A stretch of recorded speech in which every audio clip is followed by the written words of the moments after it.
This is Farah Khan's famous chicken roast recipe. నేను first ఆమె చేసినప్పుడు అనుకుని ఏంది మసాలా అంతా ఇట్లా నల్ల నల్లగా అనిపిస్తుంది, టేస్ట్ ఉంటుందా అనుకున్నా, కానీ అబ్బా ఆ మసాలా టేస్ట్ ఉంది చూడండి. ఇది 750 గ్రామ్స్ చికెన్ అనమాట. పెద్ద పెద్ద 3 పీసెస్ ఉన్నాయి. ఇందులో chilli flakes, pepper powder, chopped garlic, mustard sauce, ఇంకా లెమన్ జ్యూస్, ఇంకా సాల్ట్. వీటికి కావాల్సింది ఇంతే అనమాట. నేనైతే నా క్వాంటిటీకి ఇంత వేసుకున్నాను. నేను ఒక 20 గార్లిక్ క్లోవ్స్ అట్లా తీసుకున్నా, బట్ అయినా నాకు అది తక్కువ అనిపించింది.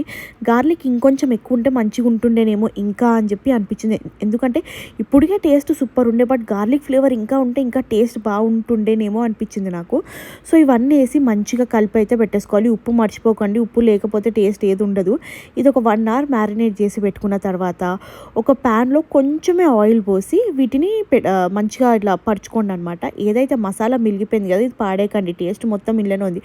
దీన్ని మంచిగా చికెన్ పీస్లకు మళ్ళీ పెట్టేసి నేను ఏదైతే గిన్నెలో కలుపుకున్నా కదా, అందులోనే కొంచెం వాటర్ పోసి అయితే ఇందులో పోసేసిన. మీరు కావాలంటే వేడి నీళ్ళు పోసుకోవచ్చు. వాటర్ కంపల్సరీ, ఎందుకంటే దానివల్ల చికెన్ ఉడుకుతుంది, ఇంకా మసాలా ఏమీ కింద మాడిపోకుండా ఉంటుంది కాబట్టి. ఎందుకంటే ఆ మసాలా బ్రౌన్ అవుతుంది బట్ మాడిపోదు, ఫ్రై అవుతుంది కాబట్టి. అందుకోసమని వాటర్ పోయాలి. ఇప్పుడు దీని మీద ఒక మూత పెట్టేసి ఒక హాఫ్ అన్ అవర్ చిన్న మంట మీద ఫ్రై అయ్యేటట్టు చూడండి.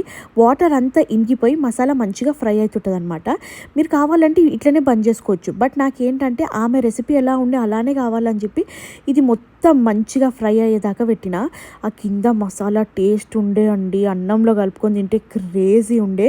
ఉట్టిగా కూడా చికెన్ అట్లా మేయోనీస్లో పెట్టుకొని తినొచ్చు. మీకు నచ్చిందో లేదో కమెంట్లో ఎప్పుడు ట్రై చేసి మీరు కూడా నాకు